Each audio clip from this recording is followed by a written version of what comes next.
Summer del Piso back once again. So we explored the Hudson Yards Mall, which is just right over here. We went to Brooks Brothers, where we used to work. Caught up with a new employee that works there. She was sort of inspired of what I was doing. She likes the idea of the channel, which is great. And I have a future subscriber with her. Hopefully I inspired her to start her own channel, which is what she wanted. So right now I'm going to talk about semen retention and a sense of belongingness. I've been on this practice for a very, very long time, like you know, but off and on.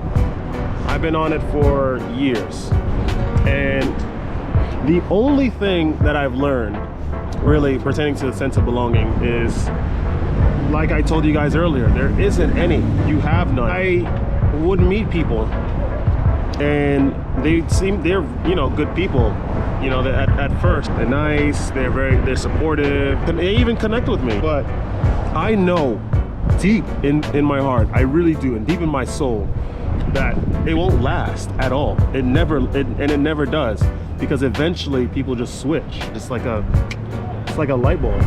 And I know for sure that it's a result of this practice. On this practice, right, you know, you're retaining your semen, right? You're retaining your attention, because ultimately semen retention relates to the retention of attention, which means you are not devoting your attention to licentious behaviors, nude stuff, lewd things, promiscuous behavior, and you're sort of concentrating on the self. You know, you're trying to you know, learn math, probably trying to be better at science, and learn a new language, like in my case. As you continue with this practice, we're going to start feeling a huge disconnect.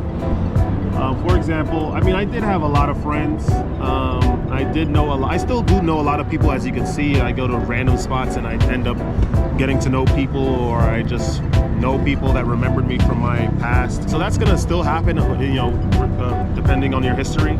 But if you do have a, you know, a large group of friends, chances are that you are probably the only person that is going to be on this practice and is conducting this practice. And as such, you're going to fall out with your friends. It's just going to happen. You're going to slip away. They might say that you become distant, or maybe they're just not going to give you any signs at all, or they're not going to give you any comment. You're just going to just sort of separate from your friends, and that's fine. That's okay. That's just what happens. It's gonna be at times like this feeling of a burst of energy. It's just like this combustion of just excitement, joy, and euphoria. And that really will shape your immediate world, like almost in a metaphysical way. People understand it, and they try to destroy that euphoria. They try to just destroy it outright. And you just laugh at it, because it's like, why are you even acting like that? You know, I don't threaten anything of yours, right? But then you realize this world will eventually get better. I do really believe that this world will eventually ascend 100%, because it has no choice to.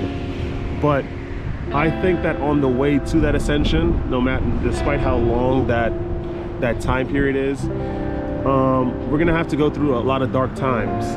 You know, this being one of them, where people are just of a hive mind behavior, and no matter where they are, where they're from in the world, they prescribe to this idea of what happiness is supposed to look like. Just something that you have to accept. Like I told you guys, I've read the religious texts, I've explored, you know, ideas of thought, and that quote from the Bible, where I think Jesus warns someone, do not be afraid of the people that could destroy your body, but be afraid of the one that could destroy your soul in hell. I think of it as, these guys could really, at the end of the day, the world could really just touch your emotion, touch your body.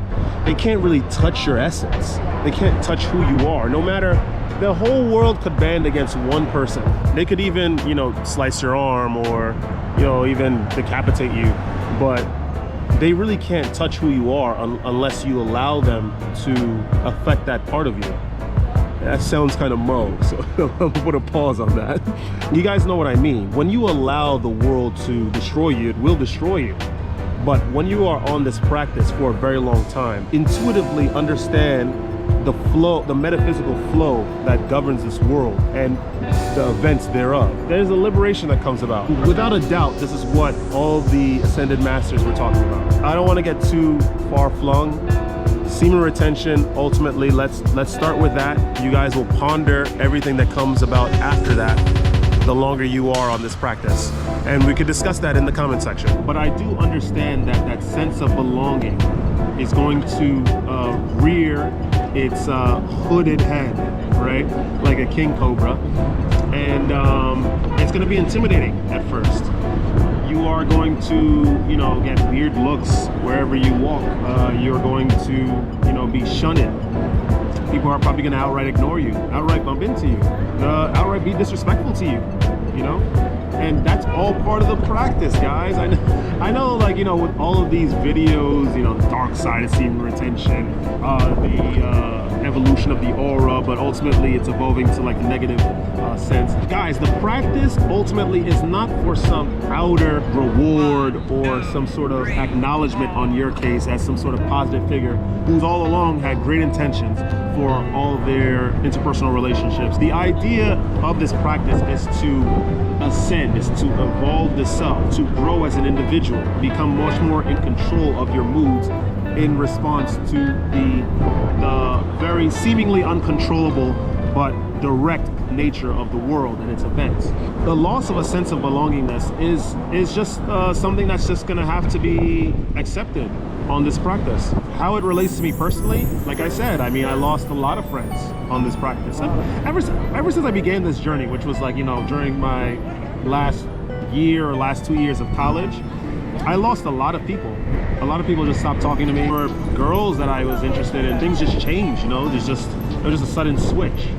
And I was hanging out alone for the first time. It was very nerve-wracking. I was scared about what might happen, what I was not going to be able to do, because as you know, guys, you know, in a group, it's socially acceptable to speak to that group than an individual person. I was thinking about all of these things, and I was, you know, giving myself this negative self-talk, thinking that it wasn't good. Like, I wasn't gonna be anything. I wasn't gonna gain any success of any sort. I could safely say, like, eight years later, this is the best practice I've ever partaken in.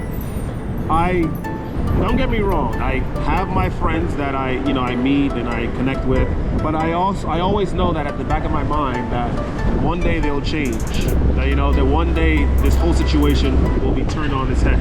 I would hang out with them for a long period of time. Like, there are groups of people that I've known for, you know, a couple of years. Ultimately, this dissonance that you feel from, you know, not having the sense of belonging anymore is due to a raising of the frequency. Naturally, the average level of frequency in this world is very low. A lot of people don't pursue semen retention. A lot of people are only seeking self-development on a physical level. You know, they want to be richer. They want to get that girl. They want to have that car. They want to get that degree to obtain those aforementioned things. There's only a few people that are really after this practice for true development, where they want to develop the personality. They want to become more altruistic. They want to become more generous, more benevolent, for no seeming reward. And with those people, their vibrations are just naturally going to be very high, because they're not constricted by what they believe they should have or what they're aiming after for this practice. You'll have to understand that everything comes down to the energy. Nikola Tesla said it best himself: everything is energy. Succinctly put, everything is energy. This practice only puts you in a different wavelength, right? It puts you in a different frequency. So now the events that happen to you are going to be of that parallel frequency, which are all uplifting. This sense of belongingness, ultimately, just when you feel that lack, right? Just understand that it is for the greater good, the greater development of your character, the greater development of your personality in life. Everything that you used to do, everything that you found comfortable will be done away with. That's natural. But it's in exchange for something greater, something that you've never seen, never ever experienced in your life. And you must be ready to accept it. And if you're not, but you're still committed to the practice, you will be dragged into it. And that is something that you'll just slowly adapt to. that's basically all I have to say about you know, semen retention in the sense of belongingness. Guys, at the end of the day, the suffering is only for a time. The body, the physical body, and the emotional body, you know, the nervous system, when these the various systems in the body are subject to a situation consistently over time, the body will then acclimate, and then you will transform. This is all semen retention is. It is a lifestyle, a culture of a higher vibration coming straight to, that you're calling towards you. It's like a Sephiroth supernova meant to shake up the entire planet and destroy it. Planet, metaphor in this sense, metaphorically, is your body, your way of being, your way of life, your way of thought. Shake it completely to then be reformed anew into something that you wouldn't even imagine. So thanks for tuning in. If you guys like that content, please literally like it, comment, and subscribe. Somewhere del Piso out, and like I say, don't ever let this place get you down. Don't ever let this place get you down. It is just a domain, right? We're just here. We're just traveling through. So see you guys in the next one. Stay radiant.